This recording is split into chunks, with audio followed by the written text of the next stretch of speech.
محبة والهنا وطني أتذكر من أنا. الحمد لله ثم الحمد لله. الحمد لله نحمده ونستعينه ونستغفره ونعوذ بالله من شرور أنفسنا ومن سيئات أعمالنا. إنه من يهده الله فلا مضل له ومن يضلله فلا هادي له. أشهد أن لا إله إلا الله وحده لا شريك له وأشهد أن محمدًا عبد الله ورسوله وصفيه من خلقه وخليله. أدى الأمانة ونصح الأمة فكشف الله به الغمة وجاهد في الله حق جهاده حتى أتاه اليقين. فصلوات الله وسلامه عليه ومن تبعه بإحسان إلى يوم الدين. يا أيها الذين آمنوا اتقوا الله حق تقاته ولا تموتن إلا وأنتم مسلمون. يا أيها الناس اتقوا ربكم الذي خلقكم من نفس واحدة وخلق منها زوجها وبث منهما رجالا كثيرا ونساء واتقوا الله الذي تساءلون به والأرحام إن الله كان عليكم رقيبا. يا أيها الذين آمنوا اتقوا الله وقولوا قولا سديدا يصلح لكم أعمالكم ويغفر لكم ذنوبكم ومن يطع الله ورسوله فقد فاز فوزا عظيما. أما بعد فإن أصدق الحديث كتاب الله وخير الهدي هدي محمد صلى الله عليه وسلم وشر الأمور محدثاتها وكل محدثة بدعة وكل بدعة ضلالة. Të besimtar, falënderimi takon Allahu subhanahu wa ta'ala. Mëshira Allah që mbi pejgamberin ton Muhammedin sallallahu alaihi wasallam, mbi shokët e tij dhe mbi të gjithë muslimanët. E transmeton Imam Nesaiu në sunenin e tij një hadith nga Usame ibn Zeid radiallahu anhu, i cili thotë: e kam vëzhguar të dërguarin e Allahut Muhammedin sallallahu alaihi wasallam, e kam përcjell atë dhe agjërimin e tij, dhe e kam pasë përveç Ramazanit mas shumë të që agjëronte, ka qenë muji Shaban, muji në cilin jemi tash, muji i cili në kalendarin islamik është një muj para Ramazanit, ose muji para Ramazanit. Me që kom po pejgamberin sallallahu alaihi wasallam, thotë Usame ibn Zeidi që agjëronte shumë këtë muj, ma shumë se sa në mujet e tjerë, e kom pyet: o i dërguari i Allahut, po të shoh që ma shumë ti që agjëron është muji para Ramazanit, muji Shaban, pse e bën këtë veprim? Pejgamberi sallallahu alaihi wasallam tha: dhalike shahr, kjo është një muj në cilin janë të shkujdesur shumica e njerëzve. Për këtë, në këtë muj, thot pejgamberi sallallahu alaihi wasallam, ngritën veprat te Allahu subhanahu wa taala, dhe unë dëshiroj, kam dëshirë që në kohën kur ngritën veprat te Allahu subhanahu wa taala, unë të jem agjërueshëm dhe veprimet ose veprat e mia shkojnë te Allahu subhanahu wa taala, se personi është agjërueshëm këtë kohë. Në këtë hadith ka disa dobi prej tyre, sjellja e sahabiut, Allahu subhanahu wa taala pas mëshirue, dhe Allahu subhanahu wa taala qoftë i kënaqur me te, Usame ibn Zeid. Usame ibn Zeid thotë kam qenë duke e përcjell, duke e vëzhgu pejgamberin sallallahu alaihi wasallam dhe agjërimin e tij, që do të thotë se njerëzit të cilët kanë pozita tek muslimanët duhet me i përcjell veprimet e tyre. Muslimanët duhet me i shiku se çka bojnë ata. Qysh falen, sa falen. Qysh agjërojnë, sa agjërojnë. Sa largohen prej harameve. Sa janë të përpik në ibadet. Qysh i kanë familjet e tyre. Gjithë çka që është e lejuar dhe e dukshme duhet më konë në vëzhgimin e muslimanëve, për shkak se ata i drejtojnë njerëzit për të Allahu subhanahu wa taala dhe i thrasin të libri Allah dhe suneti pejgamberit sallallahu alaihi wasallam, me të cilin shpresojmë se kemi me shpëtuar në ditën e Kiametit para Allahut. Dhe nuk ka mundësi ose nuk duhet të përcillet dikush, as të ndëgjohet dikush, as të pyetet dikush, as të mirët prej tij, nëse në praktikën e vet nuk është në rregull. Osama ibn Zejdi, Allah subhanahu wa taala kuftignoshëm me të do të vërkua ku përcjell, çka bën në agjimin pejgamberit sallallahu alaihi wasallam. Në hadithet të tjera të shumta sahabët e kanë përcjell pejgamberin sallallahu alaihi wasallam hatta sahabe.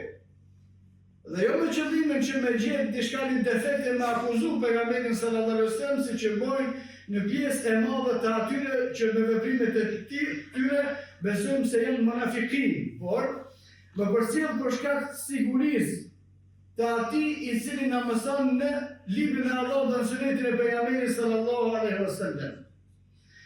Po të thonë ibn Zejdi kumpas e pejgamberit sallallahu alaihi wasallam më shumë di që agjironte përveç Ramazanit ka qenë muaj Shaban.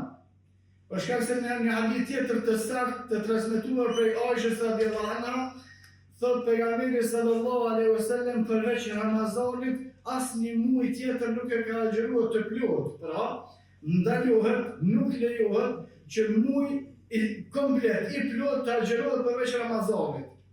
Dhe pejgamberi sallallahu alaihi wasallam nuk ka agjëruar asnjë muaj komplet përveç muajit Ramazanit. Por thot Aisha radhiyallahu anha, mas shumë që agjëronte përveç Ramazanit ka qenë muaji Shaban, muaji që është para Ramazanit.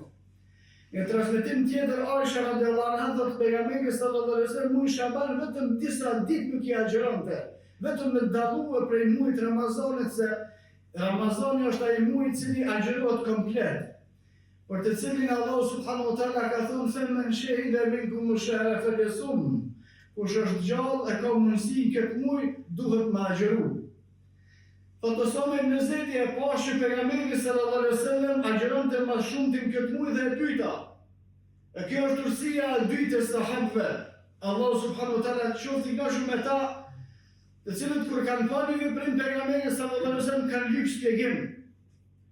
Gjithmonë jo nga ana e dyshimit, por për me mësua atë të cilën e bën pejgamberi sallallahu alaihi wasallam.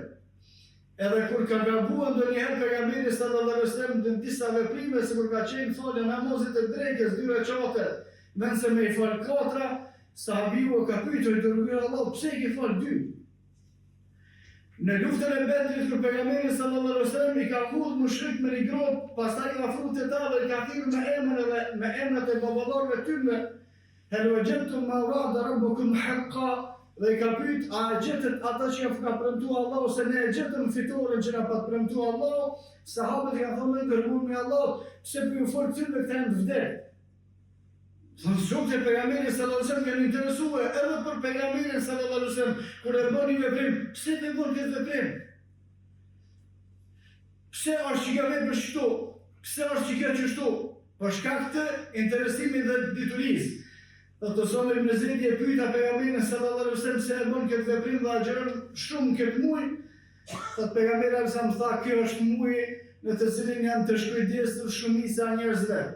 Kjo është muaji në të cilin ngriten veprat e Allahut subhanahu wa taala dhe unë agjeroj për shkak se dëshiroj të jem agjerueshëm në kohën kur veprat ngriten te Allahu subhanahu wa taala.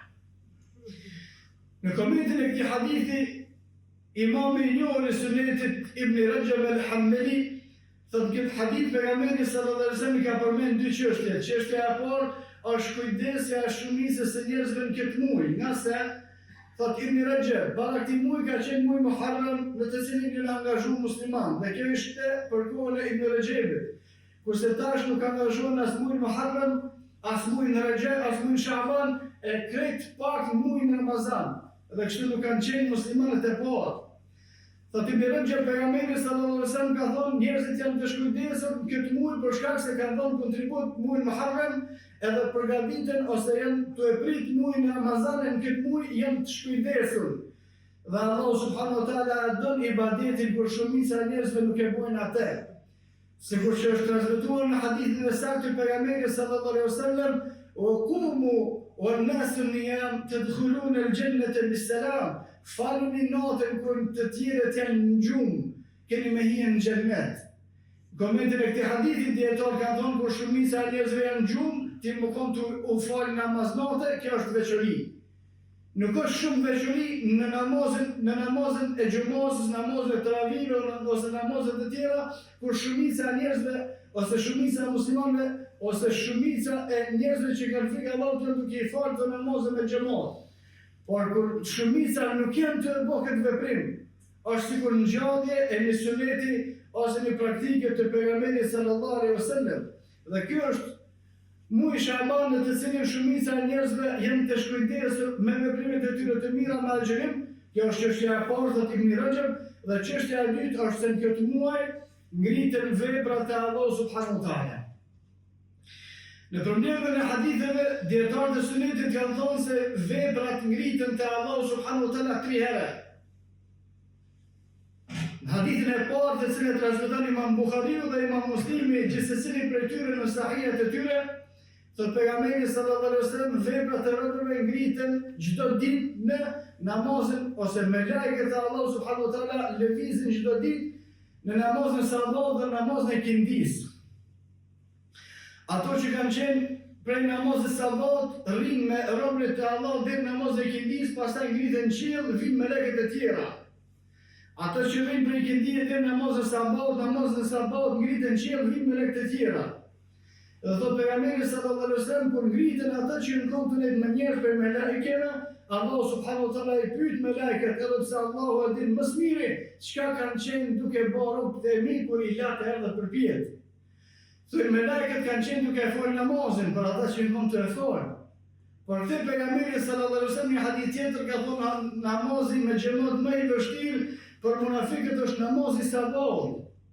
Kurse kur ka folë për namazin e kindis, pejgamberi sallallahu alaihi wasallam ka thonë kujdo që i koha namazit e kindis, është më mirë për të me pas humbën familjen edhe pasurinë gjithçka që posedon, se sa që i ka ik namazi i kindis. Kjo një prej shkaqeve për shkak se veprat e robërve ngritën te Allahu subhanahu wa taala, shkon në raporti me melekët e Allahut se çka janë të bëjë robërit e Allahut çdo namaz sabah dhe çdo namaz të ikindis.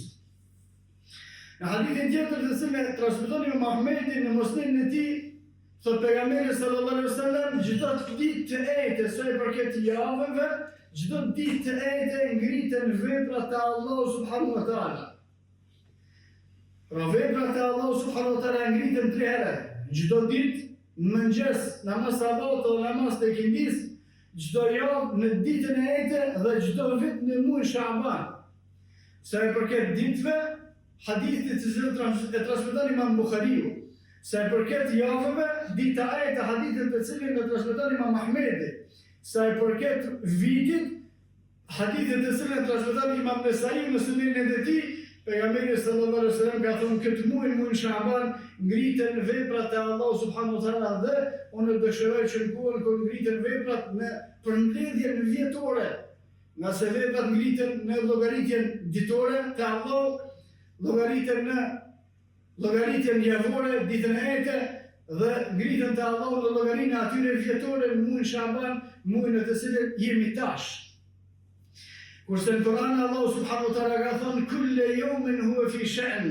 Çdo ditë Allahu subhanahu wa taala, çdo moment është në përcjelljen e juve, në përcjelljen tonë se çka veprojmë ne ose cilat janë veprat e tona që ngritën te Allahu subhanahu wa taala, janë ato të mira ose të këqija.